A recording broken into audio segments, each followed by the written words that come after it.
स्थानीय चुनावमा दलहरूको शक्ति सन्तुलन फेरिएसँगै सत्ता परिवर्तनका चलखेल सुरु भएका छन्।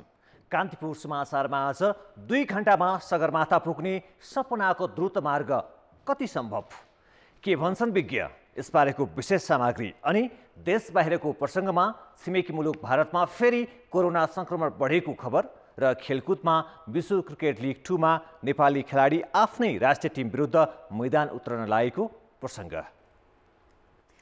नमस्कार, अब मुख्य समाचार।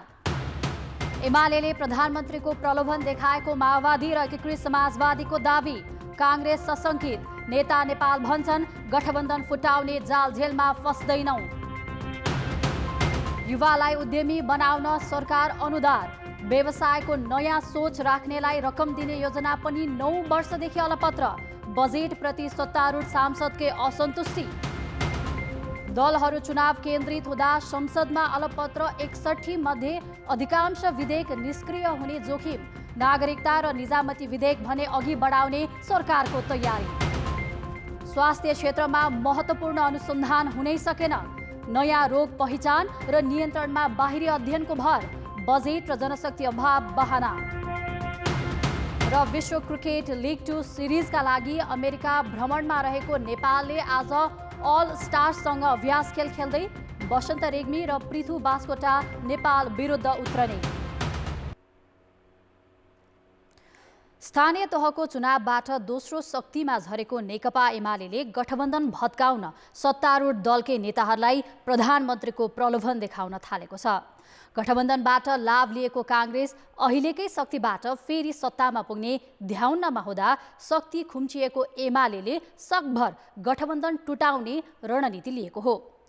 प्रदेश र प्रतिनिधि सभा निर्वाचनमा पनि गठबन्धन कायमै रहे झन कमजोर भइने निष्कर्षमा पुगेपछि एमाले नेताहरूले माओवादी केन्द्र र एकीकृत समाजवादीलाई प्रधानमन्त्रीको आश्वासनको प्रस्तावसहित भेट्न थालेका छन्। स्थानीय तह निर्वाचनमा पराजय भोगेको एमाले प्रदेश र सङ्घको चुनाव अघि नै 5 दलीय सत्ता गठबन्धन भत्काउने प्रयास सुरु गरेको छ। उसले माओवादी केन्द्र र एकीकृत समाजवादी समक्ष प्रधानमन्त्री दिन सकिने प्रस्ताव राखेको हो। सुर्खेत पुगेका एकीकृत समाजवादीका अध्यक्ष माधव कुमार नेपालले आफूलाई एमाले अध्यक्ष केपी शर्मा ओलीले प्रधानमन्त्रीको प्रस्ताव गरेको दावी गरे। प्रचण्डजीले एउटा कार्यक्रममा भन्नुभयो कि मलाई प्रधानमन्त्रीको अफर आएको थियो र त्यसपछि मैले जवाब दिँदै भनेको थिएँ, प्रचण्ड कमरेड तपाईँलाई मात्रै होइन अन्त पनि आएको होला है भनेर मात्रै साङ्केतिक कुरा मैले गरेको थिएँ। यसबाट साङ्केतिक एउटा बुझिहाल्नुहोस्, यो कार्ड प्रयोग गर्ने तरिका चाहिँ। अहिलेकै गठबन्धन रहेमा अबका चुनावमा पनि पराजित भइने डर एमालेलाई छ। त्यसैले जसरी हुन्छ गठबन्धन भत्काउन माओवादी केन्द्र समक्ष पनि चुनावी सरकारको प्रधानमन्त्रीकै अफर गरिएको स्रोतले जनाएको छ। माओवादी अध्यक्ष पुष्पकमल दाहालले काङ्ग्रेसमा अहङ्कार देखाए त्यस विरुद्ध विद्रोह गर्ने बताउनुलाई त्यसैको सङ्केत मानिएको छ। हामी चिन्तित छौँ यति बेला फेरि काङ्ग्रेस पनि एमाले जस्तै अहङ्कार र दम्ब चुलिएर माओवादी केही नै होइन, अब स्थानीयमा नि धेरै जसो ठाउँमा ठेगान लाइयो, अब प्रदेश र सङ्घमा नि ठेगान लाउने भन्यो भने हामीले फेरि एमालेलाई ठेगान लाए जस्तै फेरि काङ्ग्रेसलाई लगाउने दिन नआओस् भन्ने छ हामीलाई। त्यसो त स्थानीय निर्वाचनमा काङ्ग्रेसले बेइमानी गरेको ठम्याई गठबन्धनका अरू दलको छ। त्यसैलाई लक्षित गर्दै एकीकृत समाजवादीका नेताहरूले काङ्ग्रेससँग तालमेल गर्ने निर्णय कठिन भएको समेत बताउन थालेका छन्। जसपा पनि त्यति खुसी देखिन्न। यो स्थितिमा प्रतिनिधि सभा र प्रदेश सभा निर्वाचनमा उनीहरू जता बढी फाइदा त्यतै गए भने त्यसले गठबन्धन र खास गरी काङ्ग्रेसलाई कस्तो असर गर्छ त? हाम्रो आफ्नो लोकतन्त्रमा राजनीतिमा यो अहिले यसले राम्रोसँग जरा गाडिसकेको पनि छैन। हामी त्यो बाटोमा यसलाई हुर्काउन सक्ने सम्भावना पनि कमै देखिन्छ हैन। यस्तो अवस्थामा त के हुने भने थोरै सिट लिएको दलले यो त चुनाव अगाडि पनि धम्काउने भयो, चुनावको बेलामा पनि धम्काउने भयो र यो त चुनावको अगाडि मात्र होइन, यो यसले त के पनि हुने भयो भने प्रवृत्ति त कस्तो रहने भने चुनावपछि पनि धम्काउने भयो। अब त प्रधानमन्त्री दिने एमालेको प्रस्ताव दाहाल र नेपालले मान्छन् र गठबन्धन भत्किहाल्छ भन्ने यकिन अहिले गर्न हतार हुनेछ।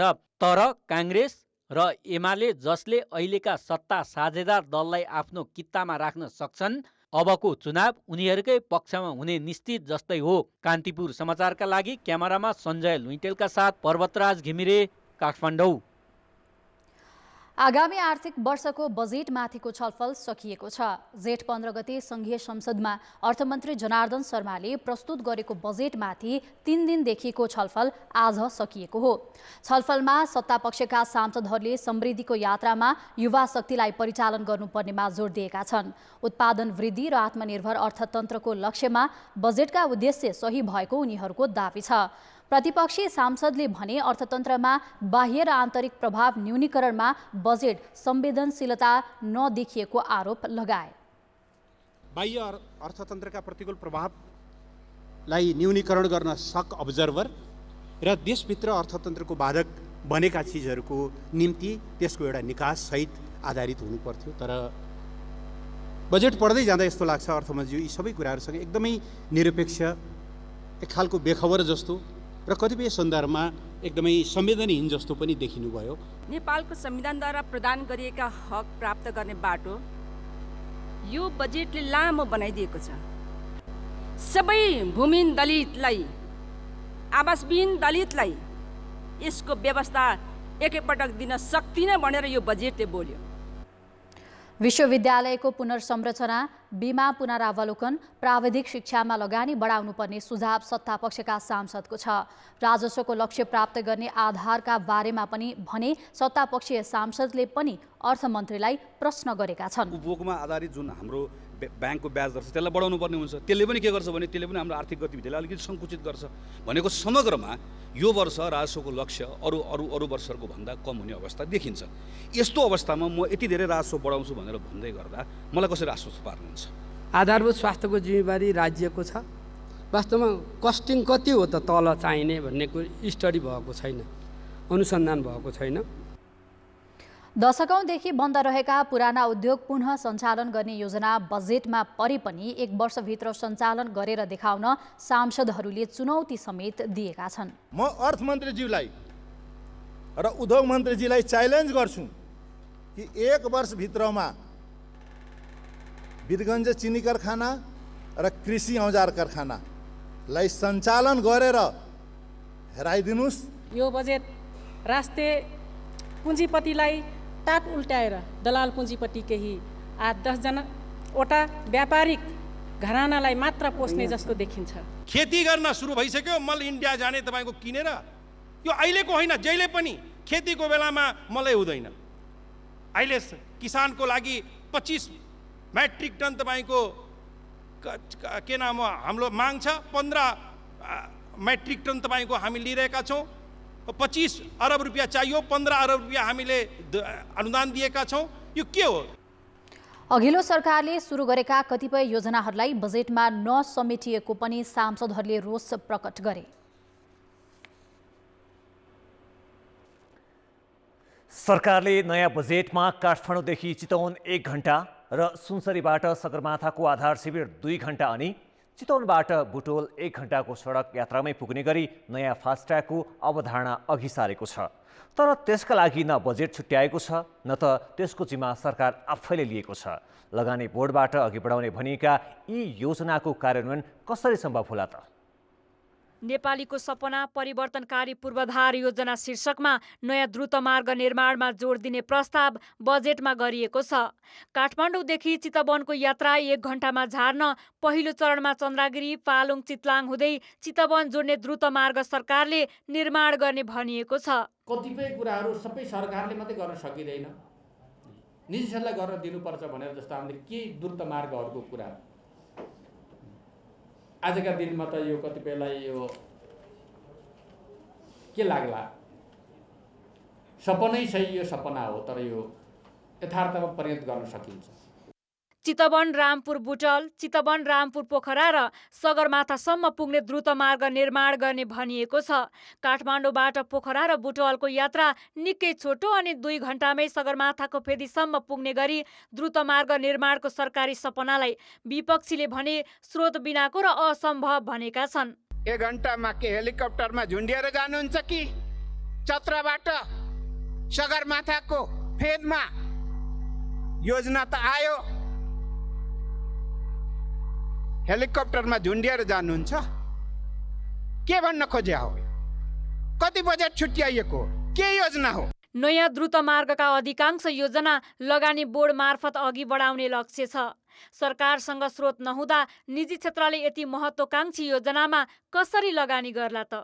पीपीपी प्रोजेक्ट्सहरू, प्राइभेट सेक्टर्सहरू यस्ता स्ट्राटेजिक प्रोजेक्टमा आकर्षित हुन्छन् भन्ने मान्यता पनि छ। त्यसले गर्दा अबको विकासको डाइमेन्सन भनेको त अब त्यही नै हो। हामीले समयलाई सकेसम्म छिटो बनाउने, होइन, दूरी घटाउने, त्यही स्पिरिटका साथ यो बजेट भाषण भएको मैले पाएको छु। र हाम्रो पनि यो स्ट्राटेजिक संस्था हो नि त लगानी बोर्ड भनेको, होइन, fast track agency, strategic institution, परम्परागत होइन, यो त मोडर्न, होइन, त्यो भएको हुनाले यसले पनि त्यो हिसाबले काम गर्न सक्छ। विज्ञहरू भने पूर्व तयारी नगरी ल्याइएका यस्ता महत्त्वकांक्षी योजना पूरा गर्न अहिलेकै अवस्थामा सम्भव नरहने बताउँछन्। अत्याधुनिक प्रविधि प्रयोगमा पनि सजिलो नहुने र चुनावी वर्षको बजेट भएकोले मतदाता रिजाउन ल्याइएको बुझ्नुपर्ने उनीहरूको ठम्याइ छ। मत माग्ने हिसाबले ल्याइएको हो, तर पनि हामी राज्यको स्रोत साधनको हिसाबले धेरै कमजोर छौँ। हाम्रो आफ्नो स्रोत तलब खान पुगिरहेको छैन। वैदेशिक स्रोतमा निर्भर भएर हामीले पूर्वाधार निर्माण गर्नु परेको छ। त्यसकारण डुप्लिकेसन नहुने गरी कम लागतमा धेरै सुविधा सेवा दिन सकिने गरी हामीले प्राथमिकता साथ योजनाहरू अगाडि बढाउनुपर्छ, न कि कुनै लहरमा, हुइममा अथवा आवेशमा आएर योजना बनाएर त्यो चाहिँ हाम्रो देशको हितमा पनि हुँदैन, हामी सफल पनि हुँदैनौँ। अहिले सरकारले अघि सारेका द्रुत मार्गको निर्माण असम्भव नै त होइन, तर निजी क्षेत्रसँग यति महत्त्वकांक्षी योजनामा लगानी अपेक्षा गर्नु भनेको तत्कालका लागि कार्यान्वयन भन्दा प्रचारमै रमाउनु हो। कान्तिपुर समाचारका लागि क्यामेरामा गोविन्द खत्री र सुरज खड्काका साथ अञ्जना लामिछाने, काठमाडौँ। नागरिकता निजामती अख्तियार सहित 60 भन्दा बढी विधेयक संसदमा अलपत्र छन्। दलीय दाउपेचका कारण कतिपय विधेयक त 4 वर्षदेखि नै अल्छिएका छन्। ती मध्ये केहीलाई भने बजेट छलफल लगत्तै संसदमा पेश गर्ने तयारी भइरहेको छ। तर सत्ताधारी दलहरू प्रदेश प्रतिनिधि सभाको चुनावतिर केन्द्रित हुन थालिसकेकाले अधिकांश विधेयकको भविष्य के हुन्छ टुङ्गो छैन। 2075 साउन 22 गते संसदमा दर्ता भएको नागरिकता विधेयक संसदको राज्य व्यवस्था तथा सुशासन समितिबाट गत असारमै पारित भएको थियो। तर संसदमा भने अहिलेसम्म निर्यार्थ पेश गरिएको छैन। अन्तिम चरणमा पुगेको सङ्घीय निजामती विधेयकलाई सरकारले नै गएको असोज 22 गते फिर्ता गर्यो। अहिले चौतर्फी दबाव बढ्दै गएपछि नागरिकता विधेयक अगाडि बढाउने र निजामती विधेयक दर्ता गर्ने तयारीमा सरकार छ। नागरिक उड्डयन, अख्तियार, मानव अधिकार, लोकसेवा, प्रहरी लगायतका विधेयकको पनि प्राथमिकता तय गरी बजेट छलफलपछि प्रक्रिया अगाडि बढाउने भनिएको छ। यौनजन्य हिंसाका घटनामा हदम्याद हटाउने विधेयक पनि संसदमा दर्ता भइसकेको छ। यी विधेयकहरू पास गरेर अगाडि बढ्नुपर्छ भन्ने सन्दर्भमा अहिले सरकार, संसदमा बोल्ने सदस्यहरू सबैले चासो राखेको हुनाले संसदमा विचाराधीन रहेका केही विधेयकहरू चाहिँ, जसो अहिले 61वटा विधेयकमध्ये केही विधेयकहरू चाहिँ अगाडि बढ्ने सम्भावना छ। जनता आफै गएर विधेयक बनाउने होइनन्। जुन सार्वभौम सत्ता उनीहरूलाई आवधिक निर्वाचन मार्फत हस्तान्तरण गरिएको हुन्छ, त्यो सार्वभौम सत्ताको प्रयोग गर्न नै संसद असक्षम भइसक्यो। त्यसले गर्दा एकदमै यो विडम्बनापूर्ण छ।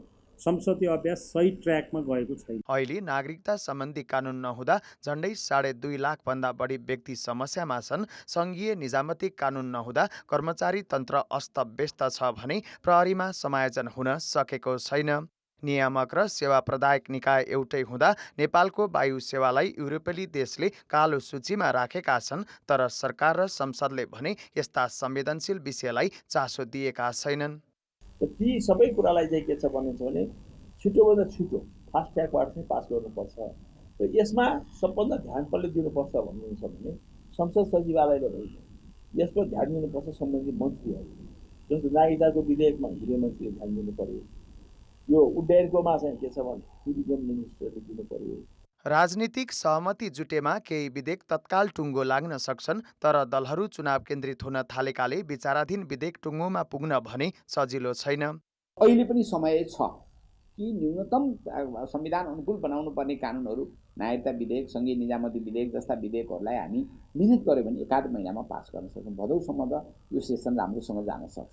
असारभित्र प्रदेश तथा प्रतिनिधि सभाको चुनाव घोषणा गर्ने तयारी सरकारको छ। त्यो अवस्थामा समय अभावले पनि अधिकांश विधेयक स्वतः निष्क्रिय हुनेछन्। कान्तिपुर समाचारका लागि क्यामेरामा गोविन्द खत्रीका साथ बाबुराम तिमिल सिन्हा, काठमाडौँ। ब्रेकपछि पुनः स्वागत छ।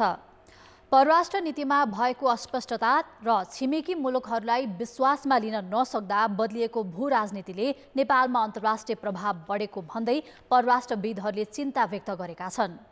Centre for South Asia study तथा सेन्टर फर डिप्लोमेसी एन्ड डेभलपमेन्टले आज राजधानीमा गरेको कार्यक्रममा वक्ताहरूले अन्तर्राष्ट्रिय हस्तक्षेपको सङ्कटप्रति सरकार सचेत नभएकोमा चिन्ता व्यक्त गरेका हुन्। पूर्व परराष्ट्र मन्त्री रमेशनाथ पाण्डेले दुई छिमेकीको विश्वास गुमाएको एवं अमेरिका र चीन बीचको बढ्दो तनावमा नेपाल क्रीडास्थल बन्न सक्ने जोखिमबारे सचेत गराए। पहिलो पटक नेपालको अनुभवमा नेपालमा भारत, चीन र अमेरिका तीनवटै देशको सामरिक राडारमा नेपाल परिसकेका छ। त्यसको तापहरू हामी महसुस गर्न थालिसकेका छौँ। त्यो तापबाट हाम्रो शासकीय शैलीमा मात्र होइन, राजनीतिक सन्तुलनमा पनि प्रभाव पार्छ।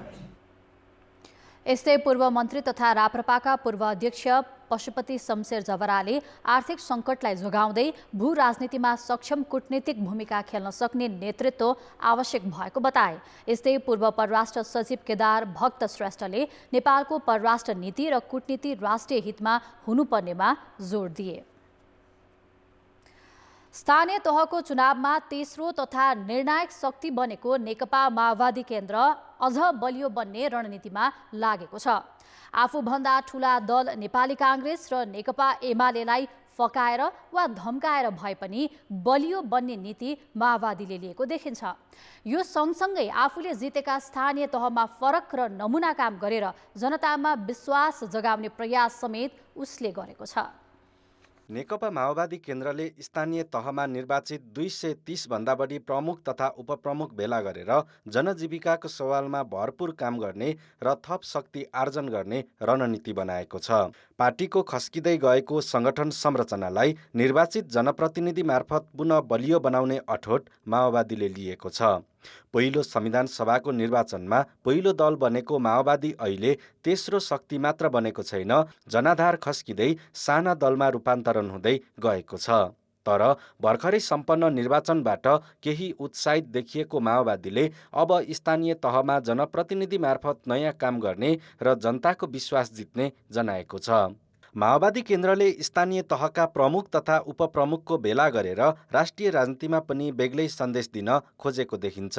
भेलामा पार्टी अध्यक्ष पुष्पकमल दाहालले गठबन्धनका विषयमा दिएको मन्तव्यले यसलाई पुष्टि गर्छ। किनकि माओवादी अहिले पनि सकेसम्म काङ्ग्रेस नभए एमालेसँग सहकार्य गरेरै भए पनि पुनः बलियो र निर्णायक शक्ति बन्ने कसरतमा छ। पार्टी र सरकारको बीचको सम्बन्धलाई कसरी हुन्छ, त्यसै गरी अहिले स्थानीय सरकारलाई चाहिँ हामीले पार्टीको जुन स्थानीय विभाग छ, जो विभागकै अध्यक्षतामा नेतृत्वमा यो प्रशिक्षण अभिमुखीकरण भइरहेछ, त्यसैले त्यो विभागले चाहिँ आगामी दिनमा चाहिँ यो स्थानीय सरकारलाई चाहिँ नि सहयोगको पनि वातावरण, नियन्त्रणको पनि वातावरण त्यसलाई र अलि मोनिटरिङको पनि, यो तीनटै कामतिर चाहिँ हामी अगाडि बढ्छौँ भन्ने मलाई लाग्छ। त्यसो त सरकार र पार्टी बीचको दूरी लम्बिँदै जाँदा पार्टीका विचारधारा, कार्यक्रम र कार्यदिशा विपरीत काम भएको गुनासो माओवादी केन्द्रभित्रै छ। तर स्थानीय तहका निर्वाचित जनप्रतिनिधिलाई पार्टी संरचनासँग समन्वय गरेर जनजीविकाको सवालमा काम गर्न नेतृत्वले निर्देशन दिएको छ। पार्टीले नै हामीलाई विजय गराएको र पार्टीको मुख्य भूमिका भएको कारणले गर्दा पार्टीसँग नसोधिकन, प्राय सबै कुरा पार्टीसँग समन्वय नगरिकन हामीले काम अगाडि बढाउँदैनौँ। आवश्यकता र प्राथमिकताहरू चाहिँ हामीले भूगोल अनुसार चाहिँ निर्धारण गरेर चाहिँ हामी जनतालाई चाहिँ जनताको जीवनमा फरक पर्ने हिसाबले, महसुस हुने हिसाबले चाहिँ हामी कामहरू गर्नेछौँ भनेर प्रतिबद्धता जनायो। स्थानीय तहका जनप्रतिनिधि मार्फत थप शक्ति आर्जन गर्ने दाउ माओवादी केन्द्रको छ। अब आसन्न सङ्घ र प्रदेशको निर्वाचनमा समेत तालमेल गर्दै थप शक्ति आर्जन गर्ने र सरकारमा सहभागी भइरहने रणनीति सफल बनाउन पनि माओवादीले तल्लो तहदेखि नै प्रयास थालेको देखिन्छ। कान्तिपुर समाचारका लागि क्यामेरामा सुरज खड्काका साथमा अवतार राई, काठमाडौँ। समय समयमा विश्वमा नयाँ नयाँ रोग देखिनु नौलो कुरा होइन। भविष्यमा पनि यस्ता रोग देखिने सम्भावना उत्तिकै छ। नेपालमा पनि कहिलेकाहीँ नयाँ रोग देखिने गरेका छन्। यस्ता रोग पत्ता लगाउनेदेखि नियन्त्रणको रणनीति बनाउन अनुसन्धानको भूमिका महत्त्वपूर्ण हुन्छ। तर विडम्बना हाम्रोमा अनुसन्धान गर्ने निकाय हुँदाहुँदै पनि काम भने हुँदैन। नेपालमा कोभिड विरुद्धको खोप लगाउन थालेको 1.5 वर्ष हुन लाग्यो। सरकारले अहिले धेरैजनालाई बुस्टर डोज समेत दिइरहेको छ। तर खोपले कतिसम्म काम गरेको छ भन्नेमा कुनै अनुसन्धान नै हुन सकेको छैन। त्यति मात्र होइन, विश्वका धेरै देशमा फैलिरहेको मंकी पक्स नेपालमा आएमा पर्न सक्ने असरका बारेमा समेत अनुसन्धान हुन सकेको छैन। नेपालमा हुन सक्ने जोखिमबारे बाहिरको अनुसन्धानमा भर पर्नु परेको छ। हरेक देशको चाहिँ यो कुनै पनि औषधि या खोपको कुरा गर्दाखेरि अथवा रोगकै प्रकृतिको कुरा गर्दाखेरि पनि त्यो फरक नतिजाहरू आउन सक्ने सम्भावना रहन्छ। त्यसले गर्दाखेरि हामीले स्थानीय रूपमा नै हाम्रै देशमा चाहिँ अनुसन्धान आफ्नो तरिकाले त्यो जुन नतिजा आउँछ त्यसमा भर पर्नुपर्छ। त्यसो त नेपालमा अनुसन्धान गर्ने निकाय नै नभएको होइन। यस्ता विषयको अनुसन्धान गर्न, गराउन र अनुगमन गर्न नेपाल स्वास्थ्य अनुसन्धान परिषद त छ। तर परिषदले राष्ट्रिय महत्त्वको ठोस अनुसन्धान गर्न सकेको छैन। पूर्वाधार विकास भइसकेको छैन र गर्न हामी सकेका छैन। त्यो हाम्रो पनि कमजोरी हो, हामी स्वीकार्नुपर्छ र त्यसको लागि बजेट पनि छैन हामीसँग होइन। अर्को कुरा हामीसँग बसेर काम गर्ने स्पेसको समस्या छ होइन। स्टाफहरूलाई एक ठाउँ राखेर काम गर्न चाहिँ गाह्रो भइरहेछ सानो स्पेस भन्दाखेरि यी सब कुराहरू छन्। त्यसले गर्दाखेरि हामीले चाहेर पनि गर्न नसकेको अवस्था छ। विभिन्न देशमा जटिल खालका रोग पत्ता लगाउनदेखि रोगको कारक तत्त्व र नियन्त्रणका विधिबारे सरकार तथा अन्य निकायलाई निर्देशित गर्ने काम सेन्टर फर डिजिज कन्ट्रोल सिडिसीले गर्छ। नेपालमा चाहिँ अहिलेसम्म सिडिसी छैन। सरकारले आगामी आर्थिक वर्षको बजेटमा सिडिसी बनाउने योजना ल्याएको छ। तर त्यतिले मात्र पुग्दैन। यसका लागि उच्चस्तरीय अधिकार सम्पन्न केन्द्रका साथै वैज्ञानिक स्तरका कर्मचारीहरू हुनु आवश्यक रहेको विज्ञ बताउँछन्। अवधारणाहरू, पूर्वाधारहरू, त्यसको आउटकम के हो, हामी कसरी गर्छौँ, कुन सेक्टरलाई कसरी समेट्छौँ भन्ने स्पष्ट रूपमा आउनु जरुरी छ भने त्यसको अर्गनाइजेसनल फ्रेमवर्क बनाउनु पर्यो। अब त्यसमा चाहिँ अहिलेको स्वास्थ्य मन्त्रालयको रुटिनका कर्मचारीहरूले हुँदैन। त्यसमा चाहिँ स्पेसिफिक क्याडरहरू, साइन्टिस्टहरू चाहियो जसले चाहिँ 24 घण्टा 7 दिन 365 नै दिन त्यसमा चाहिँ डेडिकेसनका साथ लाग्नु पर्यो। सरकारले हरेक वर्ष बजेटमा नयाँ विषय समावेश गर्छ। 2 वर्ष अघिको बजेटमा सरकारले स्वास्थ्य अनुसन्धान परिषदलाई संक्रामक रोग नियन्त्रणको समेत अनुसन्धान गर्ने सक्षम निकायको रूपमा विकास गर्ने भनेको थियो। तर त्यो कार्यान्वयन नै भएन। आगामी आर्थिक वर्षको बजेटमा उल्लेख गरिएको सेन्टर फर डिजिज कन्ट्रोल स्थापनाको निर्णय पनि कागजमा मात्र सीमित नहोस्। कान्तिपुर समाचारका लागि क्यामेरामा सञ्जय लुइटेर र विकास जोशीका साथ कृपाल गौतम, काठमाडौँ। अब जनमतको अन्तिम परिणाम। जनमतमा हिजो हाम्रो प्रश्न थियो, अदालतमा थाँती मुद्दाको फैसला छिटो गर्न के गर्नु पर्ला? ए, इजलास थप्ने, बी, न्यायाधीश सङ्ख्या बढाउने र सी, प्रक्रिया छरितो बनाउने। जनमतको अन्तिम परिणाम यस्तो छ। ए, इजलास थप्नेमा 19%, बी, न्यायाधीश सङ्ख्या बढाउनेमा 14% र सी, प्रक्रिया छरितो बनाउनेमा 67% मत प्राप्त भएको छ। अब जनमतमा आजको प्रश्न। जनमतमा आज हाम्रो प्रश्न छ, स्वास्थ्य क्षेत्रमा अनुसन्धानलाई प्रभावकारी बनाउन के गर्नु पर्ला? ए, प्रभावकारी कार्ययोजना, बी, बजेट र पूर्वाधार, सी, दक्ष जनशक्ति। जनमतको अन्तिम परिणाम भोलि साँझ 8 बजेको कान्तिपुर समाचारमा प्रसारण गर्नेछौँ। कृपया NEWS news space A, B वा C टाइप गरी 34001 मा SMS गरी आफ्नो मत व्यक्त गर्नुहोला। अर्थ र विकास। व्यवसायका नयाँ सोच भएका तर रकमको अभावमा सुरु गर्न नसकेकालाई सरकारले सहयोग गर्ने आश्वासन दिएको 9 वर्ष भयो। त्यस्ता व्यक्तिलाई व्यवसायका लागि रकम दिने गरी प्राइभेट इक्विटी भेन्चर क्यापिटल स्थापना गर्ने नीतिगत व्यवस्था गरेकै 3 वर्ष भयो। त्यति मात्र होइन, यस्ता संस्थालाई भौतिक संरचना बनाउन अनुमति दिएको पनि 1 वर्ष भइसक्यो। तर धितो पत्र बोर्डले कसलाई लाइसेन्स दिने र कसलाई नदिने भनेर टुङ्ग्याउन सकेको छैन। सरकारले आगामी आर्थिक वर्षको बजेटमा युवा उद्यमशीलता र स्टार्टअप अर्थात् नयाँ व्यवसायमा सुरु पुँजी भेन्चर क्यापिटल मार्फत उपलब्ध गराउने व्यवस्था गरेको छ। यसअघि पनि सरकार आफैले स्टार्टअपलाई रकम उपलब्ध गराउने भनेर आर्थिक वर्ष 2071-72 को बजेटमै घोषणा गरेको थियो। 3 वर्ष यता हरेक बजेटमा यो कुरा समावेश गरिए पनि कार्यान्वयनका लागि सरकारले कार्यविधि समेत पनि बनाउन सकेको छैन। निजी क्षेत्रबाट स्टार्टअपमा लगानी गर्न private equity venture capital fund स्थापना गर्ने भनेर धितोपत्र बोर्डले 3 वर्ष अघि नै व्यवस्था गरे पनि अहिलेसम्म कुनै पनि कम्पनीले लाइसेन्स पाएका छैनन्, जबकि 7वटा कम्पनीले कार्यालय स्थापना गर्न अनुमति पाएको 1 वर्ष बितिसक्यो। यसअघि 6वटा मर्चेन्ट बैंकले कार्यालय स्थापना गर्न आशय पत्र पाइसकेका छन्। India, Bangladesh, Sri Lanka, Vietnam, Thailand यस्ता 6वटा कन्ट्री देशका हामीले एउटा स्याम्पल लिएर पनि हेऱ्यौँ। हामीले त्यहाँ कुनै पनि देशमा चाहिँ हामीले स्टडी गरेको देशमा कुनै पनि देशमा डाइरेक्टली मर्चेन्ट ब्याङ्कले प्राइभेट इक्विटी भेन्चर क्यापिटल गरेको इक्जाम्पल छैन भने सायद हामीले नथाहा पाए केही कुरा उनीहरूले थाहा पायो होला होइन, या हामी अझ उनीहरूभन्दा अगाडि पनि हुन सक्छौँ, थाहा छैन।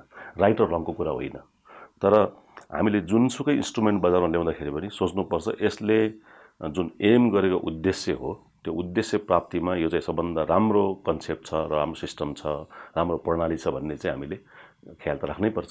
भारतमा 65%, बङ्गलादेशमा 55%, श्रीलङ्कामा 50% र चीनमा पनि 50% को हाराहारीमा प्राइभेट इक्विटी भेन्चर क्यापिटलबाट वैदेशिक लगानी आएको देखिन्छ। तर नेपालमा न्यून मात्रामा वैदेशिक लगानी आउने गरे पनि सरकारले यस्ता उपकरण मार्फत भित्र्याउन सकेको छैन। संसारमा जति पनि धनी मान्छे भनेका छन् यस्तै व्यापार व्यवसायबाट गरेर आएका छन् होइन। अब यो अपर्च्युनिटी नै हामीले मिस गरिरहेका छौँ कि उनीहरूको सोच नै मिस गरिरहेका छौँ। अब हामीले नै 3 वर्ष अगाडि जुन बेलामा हामीले यो कम्पनी सुरुवात गरेर हामी लगानी गर्छौँ भनेर कुरिरहेका चाहिँ मानिसहरू अब चाहिँ नि दिक्क मानेर चाहिँ विदेश जाने अवस्थामा आइसकेका छन् होइन। अब त्यो नै मेरो विचारमा चाहिँ नि हामीले यो त एउटा त हामीले मिस गरेको अपर्च्युनिटी र राष्ट्रले चाहिँ मिस गरेको अपर्च्युनिटी, किनभने उनीहरूको जुन कन्सेप्ट थियो, जुन उनीहरूको चाहिँ नि व्यापारको जुन एउटा चाहिँ अवसर थियो त्यो नै यो ढिलाइ सुस्तीको कारणले चाहिँ नि हामीले गुमाइरहेका छौँ। सरकारले नीतिगत व्यवस्था गर्ने तर कार्यान्वयनका लागि थप निर्णय नगर्ने प्रवृत्तिले नयाँ व्यवसाय फस्टाउन पाएका छैनन्। यसतर्फ सरकारवाला निकाय गम्भीर हुनु आवश्यक छ। कान्तिपुर समाचारका लागि क्यामेरामा विकास जोशी र राजेन्द्र महर्जनका साथ सुधिल पोखरेल, काठमाडौँ।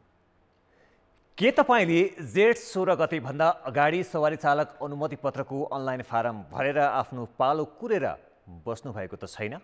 यदि छ भने तपाईँले फेरि फारम भर्नुपर्ने हुन्छ, किनभने तपाईँको फारम रद्द भइसकेको छ। तर नआत्तिनुहोस्, अब फारम भरेर वर्षौँ कुर्नु पर्दैन, 15 दिनमै ट्रायलको पालो आउँछ। यातायात व्यवस्था विभागले जेठ 16 गतेबाट नयाँ प्रणाली अनुसार सवारी चालक अनुमति पत्र वितरणको सूचना निकालेको छ। तर यसअघि पुरानो प्रणालीबाट फारम भरेकाहरूको पुरानो आवेदन स्वतः रद्द गरिएको छ। उनीहरूले अनिवार्य नयाँ प्रणालीमा फेरि आवेदन दिनुपर्नेछ। त्यो बेला 2 वर्षसम्म पालो नआउने गरी 5 लाखभन्दा बढीले आवेदन दर्ता गरेका थिए। अब नयाँ प्रणालीबाट भने फारम भरेको 15 दिनभित्र परीक्षाको पालो आउने विभागले जनाएको छ। एप्लाई गरेको 15 दिनमा डेट पाइने भइसकेपछि मैले डेट पाइँदैन कि भनेर यत्रो हतार गरेर म चाहिँ एप्लाई गरिहाल्नु पर्दैन थियो होइन। 1-2 दिन पछाडि चाहिँ यो सिस्टम स्टेबल भइसकेपछि तपाईँहरूले एप्लाई गर्यो भनेदेखि यी समस्याहरूको समाधान हुन्छ। नयाँ प्रणालीबाट आवेदन दिएकाहरूले 7 प्रदेशबाट परीक्षा दिन पाउनेछन्। उपत्यकामा भने 4 स्थानबाट परीक्षा दिन पाइनेछ। तर नयाँ प्रणालीको सर्भरमा देखिएको समस्याले सेवाग्राहीलाई झन्झट थपेको छ। आइटी सम्बन्धी जानेको होइन, कम्प्युटर चलाउन जाने मान्छेले भर्न सक्छन्, तर समस्या चाहिँ कहाँ भयो भने तपाईँको वेबसाइटले चाहिँ अहिले पनि सर्भर एरर देखाइरहेको हुन्छ बेला बेलामा, अनि ओटिपी आउन चाहिँ जेनेरेट हुन धेरै टाइम लागेको थियो मेरो केसमा चाहिँ। फर्म भर्दा चाहिँ धेरै समस्या हुने रहेछ। यो अलिकति अब नामहरू मिस्टेक हुँदा पनि यहाँ धेरै माथिसम्मै आउनुपर्ने हुँदो रहेछ होइन। सवारी चालक अनुमति पत्र प्राप्तिका लागि आवेदन फारम भर्दाखेरि धेरै मान्छेलाई चाहिँ अब धोका भएको भनौँ न, डुप्लिकेसन भएको होइन, मान्छेलाई चाहिँ अप्ठ्यारोमा परेको, नामै संशोधन गर्न नमिल्ने भएको र डुप्लिकेसन खास गरी चाहिँ डुप्लिकेसन ज्यादा भएको कारणले गर्दाखेरि त्यसलाई अलिकति गर्न व्यतिथिलाई कम गर्नका लागि भनेर चाहिँ विभागले यो कन्सेप्ट ल्याएको हो। नयाँ प्रविधि कार्यान्वयनमा ल्याएपछि हालसम्म 42,821 जनाले आवेदन दिएका छन्। सामान्य साक्षर व्यक्तिलाई भने अनलाइन आवेदन दिन त्यति सजिलो छैन। कान्तिपुर समाचारका लागि क्यामेरामा रूपक कोइरालाका साथ शिक्षा भट्टराई, काठमाडौँ। अब जनताको आवाज हामीले सातै प्रदेशमा सोधेका छौँ, सरकारी सेवा लिन कतिको सहज छ? जनताको आवाज। कर्मचारी तन्त्र एकदमै हाबी भएको परिस्थिति छ। लत्रिँदै पनि काम गराउँदै गर्दा पनि नगरेर फर्केर गएको पनि देखिरहेको छु। कुनै दिन स्टाफ हुँदैन, कुनै दिन काम हुँदैन। भोलि गरिदिन्छु भन्ने हुन्छ। सबै कम्प्युटरमै छ, त्यसले गर्दाखेरि सेवा राम्रै छ, ठिकै छ। सहजै रूपमा हामीले सरकारी सेवा लिन पाइरहेका छौँ। अझ अलिकति लेन्दी प्रक्रियामा गएको हो कि भन्ने लाग्छ। बुढाखाडादेखि लिएर जाँदा हामी जस्तो सिधा सोझो मान्छेलाई चाहिँ गाह्रै छ। गणतन्त्र आयो भने आज लगेका काम एक हप्ता पनि हुँदैन। तिनजना भएको घुस खाउनेहरूले अगाडि बढ्नुहुन्छ। खै कर्मचारीहरू कमजोरी हो कि के हो? हिजो त्यहाँ पत्रहरू बुझायो कि अहिलेसम्म काम भएन। कामचोर कर्मचारीले गर्दाखेरि स्थानीय तहमा काम गर्न निकै अप्ठ्यारो रहेको अवस्था छ। हस्पिटल गयो औषधि लेखिन्छ डाक्टरले, हस्पिटलमा औषधि छैन। दुखी पीडित मान्छे छ, उसको काम चाहिँ समयमा कहीँ पनि हुन्न। किनेको आधारमा पनि कहिलेकाहीँ काम भइदिने, समयमा कर्मचारीहरू नआउने, हैन एउटा काम गर्नलाई हप्तादेखि महिनासम्म लाग्ने। कन्सिस्टम एउटा लागुहरू केही पनि भएको छैन। आज आउनु भोलि आउनु भन्ने खालको एउटा सानसानो काममा पनि फिर्ता गरिरहेको अवस्था छ। नचिने मान्छेलाई अलि टाढा मान्छेलाई गाह्रो हुन्छ। 2-3 दिन पर्खनु पर्छ, जसको पैसा छ, जसको काम अगाडि हुन्छ। सेवा सुविधा जहाँ गए पनि अनलाइनले कम्प्युटरको कारणले गर्दाखेरि सबै कुरा राम्रै हुन्छ।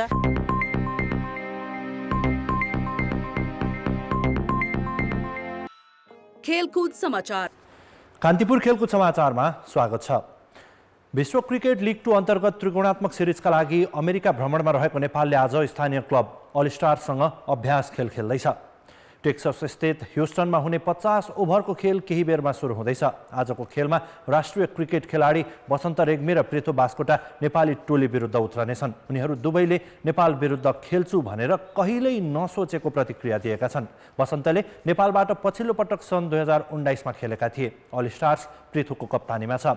यो टोलीमा इन्डियन प्रिमियर लिग आइपिएल खेलिसकेका विपुल शर्मा पनि समावेश छन्। न्युजिल्यान्डका पूर्व खेलाडी कोरी एन्डरसनले पनि नेपालसँग खेल्ने बताइएको थियो, तर अन्तिम समयमा उनले पारिवारिक समस्याका कारण खेल्न नसक्ने बताए। प्रशिक्षक प्रबुद्धु दासा नायकेले पहिलो रोजाइकै खेलाडीलाई प्लेइङ 11मा राख्ने सम्भावना उच्च छ। नेपालले सिरिजमा घरेलु टोली अमेरिका र ओमानसँग खेल्नु अघि हुने 2 अभ्यास खेललाई तयारीको महत्त्वपूर्ण हिस्सा मानेको छ।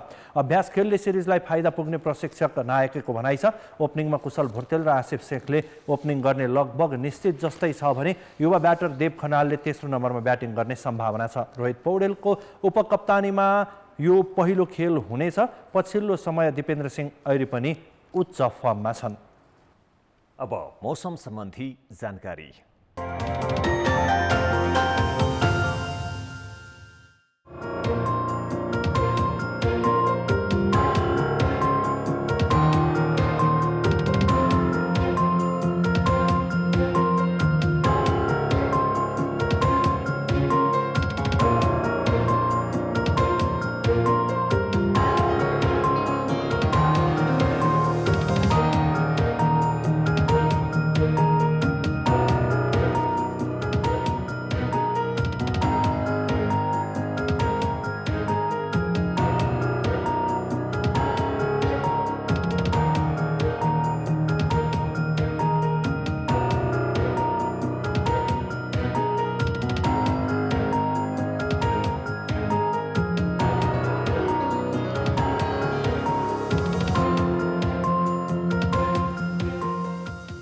कान्तिपुर समाचार अहिलेलाई सकियो। कान्तिपुर टेलिभिजन हेर्दै गर्नुहोला। नमस्ते।